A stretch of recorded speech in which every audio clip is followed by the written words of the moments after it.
Friends ಬರ್ರಿ ಇವತ್ತಿನ log ಏನಪ್ಪ ಅಂತಂದ್ರೆ ಶಟಿಯನ್ ವಾರದ್ದು. ಶಟಿಯನ್ ವಾರ ಅಂತಂದ್ರೆ ನಮ್ಮಲ್ಲಿ ನೋಡ್ರಿ ಪಾಪು ಆದಾಗ 3ನೇ ತಿಂಗಳಿಗೆ ಹಿಂಗೆ ಶಟಿಯನ್ ವಾರ ಅಂತ ಕೆಲಸ ಪೂಜೆ ಮಾಡ್ತಾರೆ. ಅಂದ್ರೆ ನಮ್ಮ ಲಾಲಿ ಇನ್ನೂ ಎಲ್ಲಿ ಹೊರಗೆ ಹೋಗಕ್ಕೂ ಪರ್ಮಿಷನ್ ಸಿಕ್ಕಂಗೆ. ಅದಕ್ಕಾಗಿ ಮನೆ ಕಡೆ ಇದ್ದಿದ್ದು ಸಣ್ಣ ಸಣ್ಣ ಹುಡುಗರಿಗೆ ಕರೆದ ಪೂಜೆ ಮಾಡಿ ಉಡಿ ತುಂಬಿ ಊಟ ಮಾಡಿಸೋದು ಇರ್ತೈತಿ. ನಮ್ಮ ಮನೆ ಕಡೆ ಭಾಳ ಹುಡುಗರು ಇಲ್ಲರಿ, ಹೀಗಾಗಿ ಆದ್ಯಾನ ಮತ್ತು ಇಲ್ಲೇ ಮ್ಯಾಲೆ ಸಣ್ಣ ಸಣ್ಣ ಇಬ್ಬರು ಹುಡುಗರು ಇದ್ರೆ. ಸೊ ಅವ್ರಿಬ್ಬರನ್ನ 3 ಮಂದಿನ ಕರೆದ ಉಡಿ ತುಂಬಿ ಊಟದು ಮಾಡಿಸಿದ್ವಿ ರೀ ನಾವು. ಈ ಥರ ಇರ್ತೈತೆ ರೀ ಸಣ್ಣ ಸಣ್ಣ ಹುಡುಗರನ್ನ ಕರೆದ ಶಟಿಯನ್ ವಾರದ ಪೂಜೆ ಮಾಡೋದು.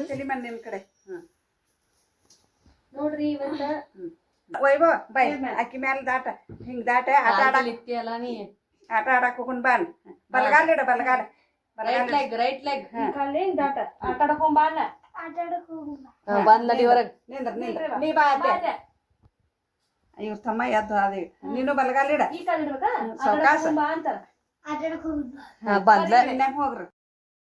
ನೋಡ್ರಿ ಪೂಜಾದು ಮಾಡಿ ಊಟದಾದ್ಮೇಲೆ ಈ ಥರ ಇರ್ತೈತೆ ರೀ. ನಮ್ಮ ಲಾಲಿನೇ ಹಿಂಗೆ ಅಡ್ಡ ಮಲಗಿಸಿ ಆಟ ಆಡೋಕೆ ಹೋಗೊಂಬ ಅಂತ ಹೇಗೆ ಅವ್ರು ಕರಿಬೇಕು. ಈಗ ನಮ್ಮ ಲಾಲಿಗೆ 3 ತಿಂಗಳು ಕಂಪ್ಲೀಟ್ ಆಗಿ 4ರಾಗ ಬಿದ್ದೈತಿ. ಸೊ ಇನ್ನೆಲ್ಲಾದರೂ ಸ್ವಲ್ಪ ಹೊರಗೆ ಹೋಗ್ಬೋದು ಹಂಗಂತ. ಬಟ್ ಮನ್ಯಾಗ ಬಿಡಂಗಿಲ್ಲ ರೀ, 5 ತಿಂಗಳು ಪೂರ್ತಿ ಮುಗಿಟ ಎಲ್ಲೂ ಹೋಗೋದಂಗೆ ಅಂತ ಹೇಳಿ ಬಿಡ್ತಾರೆ. ಪದ್ಧತಿ ಪ್ರಕಾರ ಮಾಡ್ಬೇಕಂತ ಹೇಗೆ ಇವನ್ನೆಲ್ಲ ಮಾಡಬೇಕಂತೇಳಿ ಮಾಡಕತ್ತಾರೆ ರೀ. ಈ ಥರ ಎಲ್ಲ ಇರ್ತೈತೆ ರೀ ಈ ಕಡೆ ನಮ್ಮ ಸೈಡ್. ಒಟ್ಟು ಉತ್ತರ ಕರ್ನಾಟಕ ಸೈಡ್ ಆಲ್ಮೋಸ್ಟ್ ಎಲ್ಲರೂ ಹಿಂಗೆ ಮಾಡೇ ಮಾಡ್ತಾರೆ. ಹೀಗಾಗಿ ನಮ್ಮ ಮಮ್ಮಿದು ಎಲ್ಲ ಹಿಂಗೆ ಮಾಡ್ಬೇಕಂತ ಹೇಳಿ ಕೆಲಸ ಮಾಡಿಸಿದ್ರು ರೀ ಇವತ್ತು. ನಮ್ಮ ಪಾಪು ಹಿಂಗ್ಯಾಕೆ ಮಾಡ್ತೈತಿ ಏನೋ ಗೊತ್ತಿಲ್ಲ ರೀ. ಏನಾರ ಇದ್ದಾಗ ಫಂಕ್ಷನ್ ಇದ್ದಾಗ ಇಲ್ಲ ಫೋಟೋಶೂಟ್ ಇದ್ದಾಗ ಹೊರಗೆ ಹೋದಾಗ ಭಾಳ ಅಂದ್ರೆ ಭಾಳ ಆತಾಡ್ರಿ. ನಂಗಾರ ಸಾಕಾಗಿ ಹೋಗ್ತೈತಿ. ನೆಟ್ಟಗೆ ಆಕಿಗೆ ಒಂದು ಫೋಟೋನೇ ಇಲ್ಲ ಚಂದ ತೆಗ್ದಿದ್ದ.